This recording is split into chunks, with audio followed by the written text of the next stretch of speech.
Repin Crafts. I'm the pin. I'm the re. I'm the daughter. I'm the mum. And for some reason we're going in and out of focus. And this is Jax. This is my baby. Yeah. He decided he wanted to join in. For some reason. There we go. So what are we doing today then? Well, what are you doing really? I'm not really doing much today. Well, I'm going to show you. I do crumb piecing, and which is tiny bits of fabric, a little bit bigger than fabric, and put them together and making them into fabric. Bigger fabric to make bags. And you make bags and things with, and yeah. So you can do it. To be honest, once you've got it, you can do whatever size you want. Once you've got it, you can actually make a quilt with it, if you're that inclined. Well, I tell you what, when I've seen stuff like that done on Pinterest, it's been stunning. Yeah. Oh yeah. Obviously, it takes. It's a labour of love. It is. Yeah. It takes time. It's just something you just go back to, and you spend a few hours at it, and then go back to it again, and then you put it all together. So yeah, good. And what else are you going to show us? Oh, my fabric books. Yes. Yeah. My heirlooms. Your heirlooms. Yeah. I'm just starting another one. That's all. I just enjoy doing them. So really, it's just showing you one of the ones I have done, one of my few, and the one I'm just starting now. So. What we were hoping was that maybe we could inspire you to create a fabric book yourself. My mum's going to show you some of the things that she's done, which will give you some ideas of how to put it together and stuff like that. You're starting a new one, aren't you? So you can show that process. Yeah. And we thought we'd just have our own little project. I mean, people have done them, don't get me wrong. We're not like at the beginning of the list of people who have done it. We're not inventing the wheel. No, that's been invented. But what we are doing is just showing you as our own prompt, a repin prompt, to maybe make your own fabric book, isn't it? Yeah. And it's really about slow stitching. It's all about hand stitching this bit. And embellishing and all sorts of different things. And your embroidery stitches. Yeah, the stuff that we've already, Mum has already taught us. So it's using them and basically doing a bit of that, isn't it? Yeah, just put them together however you want. Okay, right, before we go any further, let's get back into the video. Bye! Okay. Before we get any further. Huh? Without further ado, let's get into the video. That sounds better, doesn't it? Yeah, see you in a minute. So here we are, we're at my mum's machine, and today she's showing you some of her scrappy pieces that she turns into lovely blocks, really. In a minute she's going to be showing you exactly how she does that. When I went to edit the video, the sound was not on at all, which was completely my fault, so I do apologise that you've got my voice in this and not my mum's. As you can see, she really achieves some lovely angles with the pieces that she puts together, and then makes them into bigger pieces and then uses them for projects. Here's one of her needle cases that she's made. She likes to embellish with lace, which is beautiful, and buttons and slow stitching. This one's just with a little bit of lace and just the piece itself. Obviously it's got felt in it as well for the needles. This is a lovely bag she's made, which is which she has for sale, which is just gorgeous. It's more of a kid's bag, but it's just, lovely little, or a project bag, anything. And she just makes some really wonderful pieces. Oh, that's the kid's bag, sorry. Yeah, this is the kid's bag. The other one was a bigger bag, which would be great for a project or little shopping bag. Now she's just showing you her scraps, which she has many of. She loves delving in people's bins when we're at different workshops and pulling out pieces that people have thrown away, which we always have a good laugh about. And here she's just showing you basically two little scraps put together. She always uses a leader. She's going to show you all of this coming up. And then she puts the two pieces together right sides together, and then she pushes them through the machine and actually chain pieces them together, which we will also show in greater detail later on. I'm just so sorry that I mucked up the sound in this, otherwise you would definitely be hearing my mum's voice and not mine. As Mum talks about in a minute, you need straight edges together. So right sides together and straight edges together. Flipping these apart, because obviously as I said they were chain pieced. And then really you should be having your iron, but obviously we're tight for space here. So all I'm doing is finger pressing them and opening them up. But as you see on the back, there's always a multitude of seams. So when you start cutting them with your rotary cutter, your blade do end up getting a bit blunt. Now this one I put in on Monday evening and it's already blunt. So I've got to put another one in there. So I'll continue. Right, we've brought it in a bit closer so you can see what the chaining is. Now when I said obviously first of all you have to have two straight edges, obviously these pieces I've already put together with bits. And as long as you've got those two straight edges, put them together. It doesn't matter if they're a different size, because obviously that comes out later. Obviously I've got my leader bit on there again so that this will go through. So obviously that's my first piece. Now this one is a small piece. And again, obviously I had that bit and I'm going to put that on top of that bit. And that's going to be going through. But as you see, I'm not breaking my thread. As it goes through, it's going to go through straight without breaking the thread. And that is chain piecing. So there's again two straight edges, just bits and pieces. I do keep bits and pieces, which is some people find amusing. Don't we, Joanne? I'm not saying anything. Right, this one, again, it's got obviously I've had a funny edge on that, but I've managed to square that up. So again, that goes straight edges together and chain piece through.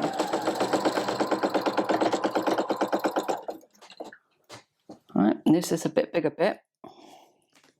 Again, straight edges, you see?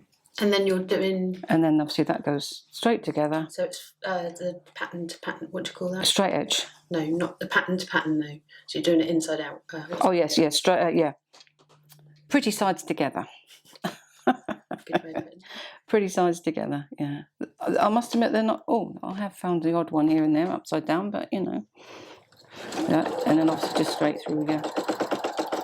Let's take my leader off first.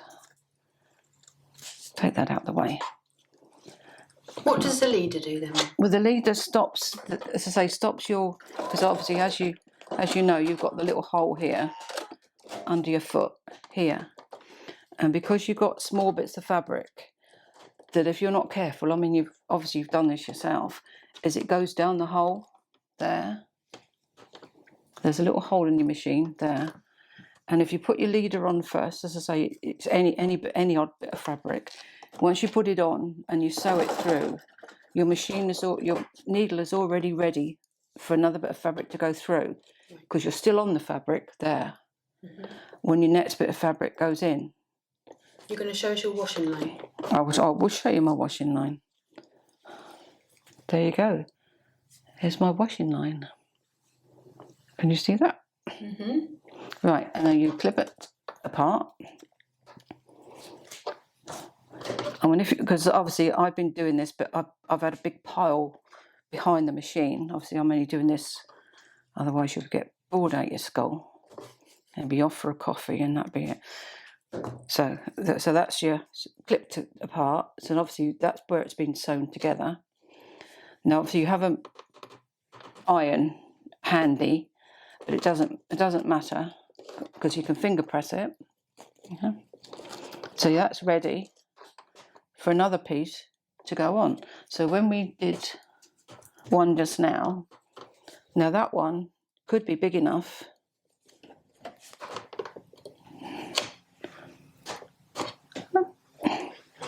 to get attached to that one. So actually I could do that one for you so you could see, because actually that's about the right size. So.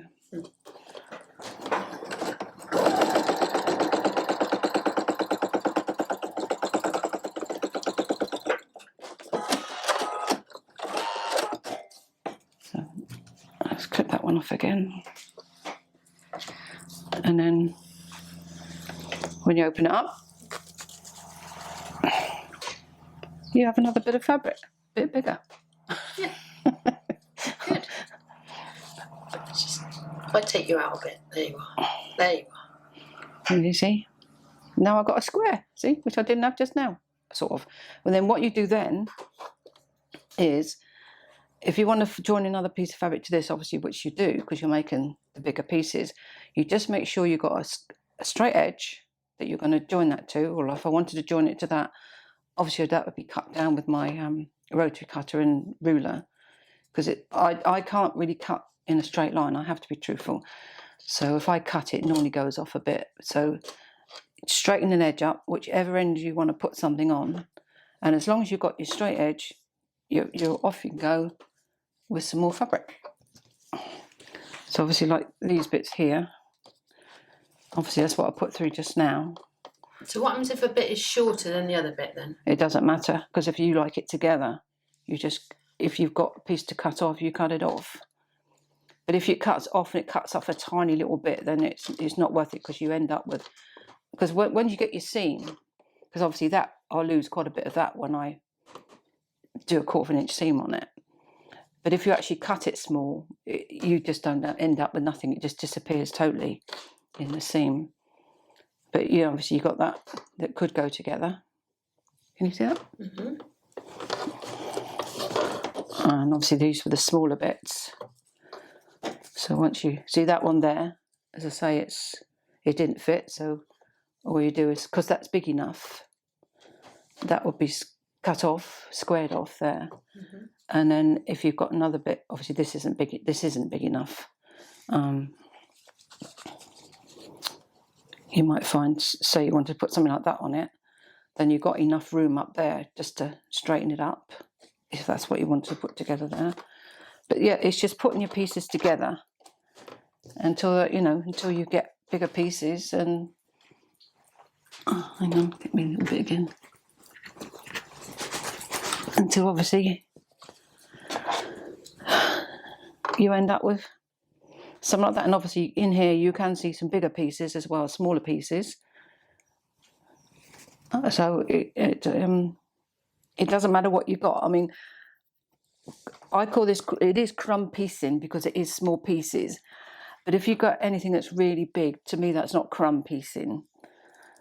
So crumb piecing to me anyway is smaller pieces. Obviously these are a bit bigger, but to me they're still, a lot of people still would throw them away. So yeah. And you've reached out in I have on workshops. I have been, yes, I have been known to retrieve it out the bin when someone says, oh, that's no good, and they throw it away, and I'm like, oh no. So there you go. So it's ideal for scraps, isn't it? It is. I mean, you can see the size of the scraps. I mean, that obviously was cut off of something, so that was a bit bigger, but it wasn't very big when I started it. And that one again, isn't big. So, it's just what you've got and what you enjoy doing. And to be honest, I enjoy messing around with bits of fabric. So when it's a save, so if you've got an iron with you alongside you should have your cutting board one side, your iron the other side. Press open your piece, and then let's see what size that one is. That might fit one of those others. So press it like that, and that could, in theory, if you wanted the colours to go. To be honest, I don't worry about the colours. If it looks good, it goes together. So yeah, that could go with that. But I probably won't put it with that one. But yeah, so, and that's it. Really, that is what I call crumb piecing. Your crumbs. Okay, so that's that one. I've got a load more to do. So you're going to show us some of your books now, I have, yeah. I'm doing, I like to make fabric books. We're going to clear away though, so that Yeah, so we got a space, yeah. Okay. Right, we shall be back in a minute. Back in a minute. These are my fabric books that I make. I made this one a while ago. I made this. That's the cover of it. I used the fabric I used in here is actually a curtain lining. It's a bit like a wadding, but it had a flat side and then like a wadding on the other side. So I used that, but this is quite thick because I folded them so that they were like a book when I worked on them. So as you say, I just put fabrics together, did stitches on them, added different embellishments, hexagons and Suffolk puffs, beads. I like beads and I can't think what they're called at the minute. There are hexagons down there. I'll get the dog hair out of it. Y stitch? No. The oh goodness. Sequins. Sequins. That's it. And obviously I've got stitching. As you see, I've got stitching in there to go around. Looks lovely in the light. They're glinting. Yeah, I like that. Yeah. I like the white on white as well. Yeah, I liked it when I did it. I thought, well, I'd carry on with the white on white. And then by putting these on, they sort of did put a little bit of colour in them as well. A little bit. And then obviously this one was, again, it's just odd bits of fabric put together. That one obviously had flowers on it, so I embellished the flowers and turkey work. Turkey work there, yeah. Feather stitch up there, and these were cut out of a piece of lace curtain. So that's just a bit of fabric ruched around and made into like a flower. That one was actually a piece actually like that, so I didn't do anything with that. Yeah, and that one there as well, very nice. I like them. Just a bit of ribbon work down there. So more lace, more stitching. That one's quite sparkly. Again, lace. But all of these you've so the base of it is all I put all together. All the base is hand stitched in, and then I just embellish over it either by doing work into it or on top of it. And that's got the back page. So you've got the back page, which is your book, which you've made. Yeah. And then you put material on the top of that. Yeah, and work on it. Yeah. Yeah. And then obviously then they're sewn together. Oh yeah. Mm-hmm. Sewn together because two pieces there to make the book. And then see that's the back. But obviously the other books I've done, they're all sort of made slightly different, all different things in them. But this one I'm just starting, but I'm starting this one differently. So I've done the cover first. So that's the front. That actually was came out of a magazine thing, but it was just one colour they sent with it. So I thought, well, I'm not having that. So I just put all different colours in it, and then I cut it out in the circle. I mean, I've got a nice circle because I put a ring on it. Yeah, the hoop. Got the indent and cut around it. Oh, so yeah. So anyway, so I put a bit of lace. Obviously got some thread through that, and then I did the blanket stitch around. And then the back one, I just again, I can't remember what it's called now. You were a bit twisted by the time you finished it. By the time I finished it, yeah. Anyway, it was a twisted stitch. Twisted feather stitch. Twisted feathers, yeah. Something like that. So I will put it. It's twisted. I'm sure it's twisted feather stitch. Yeah. I got it from Jennifer Clouston's book, and then obviously I did some ribbon work. I put ribbon in there. I do love that back page. It's very pretty. So I don't know why I do it, but my back pages always seem better than my front by the time I've finished. But they're always on the back then. So how are you going to put it together then? Right. Well, inside is going to be. Obviously I'm doing these separately now, so this is one piece I am working on at the minute. I've done into the feathers, the flowers there. I'm starting to bring that closer for you. I'm just starting to do in the flower. Oh, there you are. You can see that now. Yeah, and I've done stitching up there. You've done some satin stitch. So I am working on that one at the moment. We can see that. And then this is going to go on the top when I've done it, just sew that on the top there. So that would be a page in there. So what I'm going to do in here is, instead of doing all onto these, I'm working onto these, but the inside will be like a calico pages. So then these will be stitched onto the calico page. Oh. Yeah. So in there Like will a be, journaling. yeah. So in there will be all the calicos, and then this will just then sit onto the calico. So shall we on next video? Would you reckon you could have that? I might do. Yeah. As I say, I'm working on it, but yeah. So that will be. That'll be easier to show you really than actually try and explain it. But that's what it will be. It'll be like a calico page. It's like when they do the journals. Yeah. And you got your pages. Yeah. And then you just literally do. So you have like a page. You got a page. And then you add another 2 pages on top like that, and then sew in the middle. This will go on to one page, and I'll obviously have something else to go on to the other page. And yeah, so I understand. yeah.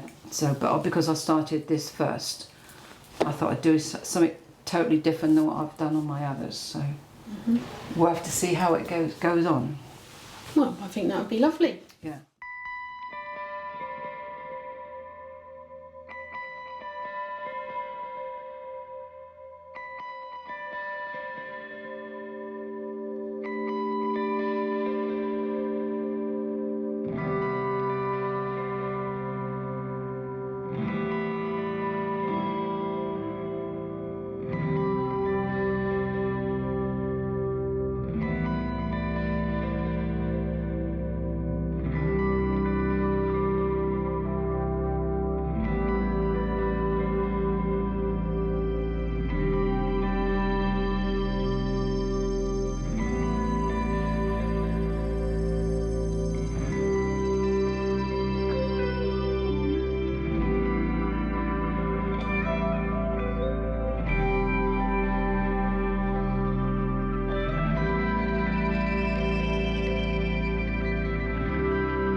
Right, everybody, hope you enjoyed all of that. I don't know why I'm doing that. It's like a little tick now. Don't forget the thumbs up. I hope you enjoyed the video. Mum's shown us. I might add something in there, but to be honest, but we'll see. You'll see, obviously. You would have seen by now whether I did or didn't. And we really appreciate everybody subscribing and putting a like on, sharing our videos. We're just trying to get back into the YouTube algorithm. Yeah, we've had a lot going on, so there's been a lot going on. Yeah, so we just feel like, you know, we're in the right space of mind to fit this back in again. Well, her mind's sort of right. Yeah, well, yes. And, well, I'd never want it to be totally right. No, that would be boring. Yeah, that would way be too boring. Yeah. But anyway, I hope that you come back and join us again soon when I put another video up. I'm not going to give you any times because every time I've done that, I don't do it. Just when we appear again. Yeah. That's it. When you see it. Well, if you subscribe, just press on the little bell and then it says all. And when you press that, oh, it just went out of focus. I don't know why.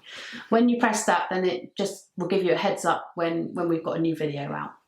So anyway, hope to see you all again soon. Take care now. Yeah. Bye. Bye. Bye.